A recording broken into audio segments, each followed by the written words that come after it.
നമസ്കാരം. പാവപ്പെട്ട പന്തൽ പണിക്കാരനെയോ മൈക്ക് സെറ്റുകാരനെയോ കസ്റ്റഡിയിലെടുത്തത് കൊണ്ടോ അവരുടെ സാധന സാമഗ്രികൾ, അതായത് പന്തൽ പണിയാൻ ഉപയോഗിക്കുന്ന സാധന സാമഗ്രികളോ മൈക്ക് സെറ്റിൻ്റെ ഉപകരണങ്ങളോ കസ്റ്റഡിയിൽ വെച്ചത് കൊണ്ടോ കണ്ടുകെട്ടിയത് കൊണ്ടോ ഈ പ്രശ്നത്തിൽ ഒരു പരിഹാരമാകുന്നില്ല.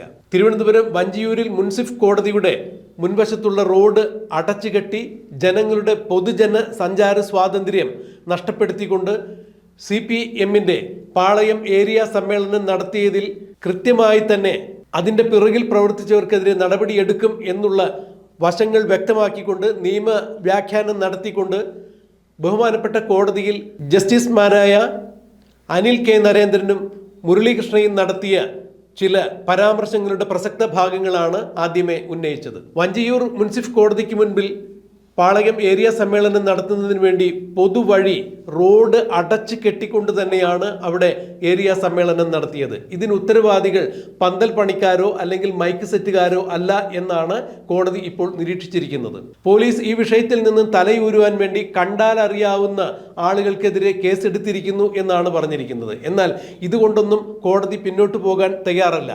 സർക്കാർ ഈ വിഷയത്തിൽ യാതൊരു തരത്തിലുള്ള നടപടി എടുക്കില്ല എന്നുള്ളത് കോടതിക്ക് മനസ്സിലായിരിക്കുന്നു. കാരണം CPM-ന്റെ സർക്കാരാണ് കേരളം ഭരിക്കുന്നത്. CPM-ന്റെ പാളയം ഏരിയ സമ്മേളനത്തിന് വേണ്ടി തന്നെയാണ് വഞ്ചിയൂർ മുൻസിഫ് കോടതിക്ക് സമീപത്തുള്ള അതിന് മുൻപിലൂടെ പോകുന്ന റോഡ് അടച്ചു കെട്ടി പൊതുജനങ്ങളുടെ സഞ്ചാര സ്വാതന്ത്ര്യം നഷ്ടപ്പെടുത്തിക്കൊണ്ട് ഇത്തരത്തിൽ ഒരു പരിപാടി നടത്തിയത്. ഇത് തികച്ചും പ്രാകൃതമാണ്, സംസ്കാര ശൂന്യമാണ്.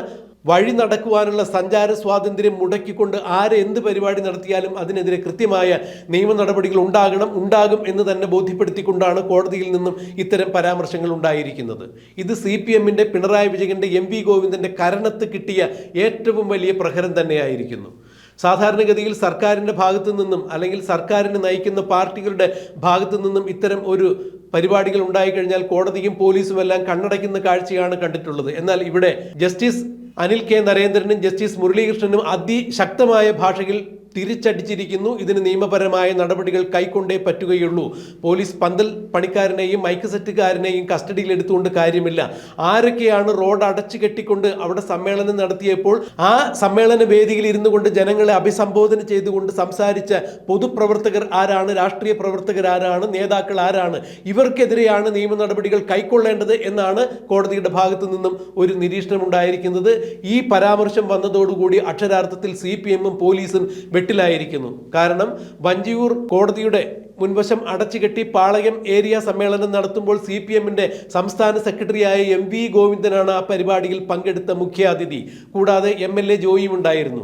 അതുകൊണ്ട് തന്നെ ഈ പൊതുപ്രവർത്തകർക്കെതിരെ, ഈ നേതാക്കൾക്കെതിരെ കൃത്യമായ നടപടി വേണം എന്ന് കോടതി പരാമർശിക്കുമ്പോൾ പോലീസിന് ഇനി എന്ത് ചെയ്യാൻ സാധിക്കും എന്നുള്ള നെട്ടോട്ടത്തിലാണ് പോലീസ്. കാരണം ഈ നേതാക്കളെ അറസ്റ്റ് ചെയ്യുകയോ ഇവർ ചോദ്യം ചെയ്യുകയോ ചെയ്തു കഴിഞ്ഞാൽ CPM എന്ന പാർട്ടി തങ്ങൾക്കെതിരാകും എന്ന് പോലീസ് ഏമാന്മാർക്ക് കൃത്യമായി അറിയാം. എന്നാൽ കോടതി ഒരു ഇഞ്ച് പോലും പുറകോട്ട് മാറാതെ കൃത്യമായ താക്കീതോടുകൂടി വടിയെടുത്ത് നിൽക്കുമ്പോൾ പോലീസിന് ഇക്കാര്യത്തിൽ നിന്നും മാറി നിൽക്കാൻ സാധിക്കില്ല എന്നുള്ളതാണ് മനസ്സിലാക്കാൻ കഴിയുന്നത്. അക്ഷരാർത്ഥത്തിൽ പോലീസിനെയും CPM-നെയും വെട്ടിലാക്കി കോടതി ശക്തിയുക്തമായ ഒരു തീരുമാനമെടുത്തിരിക്കുന്നു, വടിയെടുത്തിരിക്കുന്നു. ഇത് കൃത്യമായി പിണറായി വിജയന്റെ കരണത്തേറ്റ അടിയാണ്, MV ഗോവിന്ദന്റെ കരണത്തേറ്റ അടിയാണ് എന്നുള്ളതാണ് മനസ്സിലാക്കാൻ കഴിയുക. ലോകത്തെവിടെയും ഇങ്ങനെ ഒരു പ്രാകൃതമായ പരിപാടി ഉണ്ടാകില്ല എന്ന് തന്നെയാണ് പറയുന്നത്. ഏതെങ്കിലും തരത്തിൽ അങ്ങനെ പൊതുവഴി അടച്ചു കെട്ടി ഏതെങ്കിലും സമ്മേളനങ്ങൾ നടത്തണം എന്നുണ്ടെങ്കിൽ അതിനനുബന്ധമായ ഉദ്യോഗസ്ഥരുടെ അല്ലെങ്കിൽ വകുപ്പ് തലത്തിലുള്ള ആളുകളുടെ അനുമതി നേടിയിരിക്കണം എന്നുള്ളത് തന്നെയാണ്. ഇവിടെ അങ്ങനെ യാതൊരു തരത്തിലുള്ള അനുമതിയും നേടിയിട്ടില്ല എന്നുള്ളതാണ് എടുത്തു പറയേണ്ട വസ്തുത. ഇതേക്കുറിച്ച് മാധ്യമങ്ങൾ ഉൾപ്പെടെ പരാമർശങ്ങൾ വന്നതിനെ തുടർന്ന് CPM-കാർ എടുത്തു പറഞ്ഞൊരു കാര്യമുണ്ട്. അവിടെ റോഡ് മരാമത്ത് പണി നടക്കുന്നതിനാൽ മാത്രമാണ് ആ റോഡ് അടച്ചു കെട്ടിയതെന്നും ഒരു കാരണവശാലും അവിടെ യാതൊരു തരത്തിലുള്ള മരാമത്ത് പണികളും നടക്കുന്നില്ല എന്നുള്ളതാണ് അവിടെയുള്ള പരിസരവാസികളും അറിയിച്ചിരിക്കുന്നത്. അക്ഷരാർത്ഥത്തിൽ CPM വെട്ടിലായിരിക്കുന്നു. എന്തായാലും സർക്കാരും പോലീസും മാറി നിൽക്കുന്ന ഇടത്ത് കോടതി കൃത്യമായി തന്നെ വടിയെടുത്തുകൊണ്ട് നിയമം നടപ്പാക്കാൻ വേണ്ടി ഇറങ്ങുകയാണെങ്കിൽ ഇതുപോലുള്ള ബുദ്ധിമുട്ടുകൾ ജനങ്ങൾക്ക് ഇനി സഹിക്കേണ്ടതായി വരില്ല. ആശുപത്രികളിലേക്ക് പോകുന്ന, ആംബുലൻസുമായി ആശുപത്രികളിലേക്ക് വരെ പോകുന്ന ആളുകളുടെ സഞ്ചാര സ്വാതന്ത്ര്യത്തെ തടസ്സപ്പെടുത്തിക്കൊണ്ട് തന്നെയാണ് വഞ്ചിയൂർ മുൻസിഫ് കോടതിക്ക് സമീപം അതിന് മുൻപിലായിക്കൊണ്ട് CPM ഇങ്ങനെ തങ്ങളുടെ ധാർഷ്ട്യം കൊണ്ട് റോഡ് അടച്ചുകെട്ടി പൊതുജനങ്ങളുടെ സഞ്ചാര സ്വാതന്ത്ര്യം തടഞ്ഞുകൊണ്ട് ഇങ്ങനെ ഒരു സമ്മേളനം നടത്തിയത്. ഇത് കോടതിക്ക് കൃത്യമായി മനസ്സിലായിരിക്കുന്നു. കോടതി ഇതിനെതിരെ വടിയെടുത്തിരിക്കുന്നു. ഇനി എന്ത് നടപടിയാണ് പോലീസ് ഇക്കാര്യത്തിൽ എടുക്കാൻ പോകുന്നത്? എം വി ഗോവിന്ദനെയും MLA ജോയിയെയും അടക്കമുള്ള ആളുകളെ പോലീസ് ഇക്കാര്യത്തിൽ അറസ്റ്റ് ചെയ്യുമോ, കസ്റ്റഡിയിൽ എടുക്കുമോ, ചോദ്യം ചെയ്യുമോ എന്നുള്ള കാര്യങ്ങളെല്ലാം നമുക്ക് കണ്ടറിയാം. കാത്തിരിക്കാം.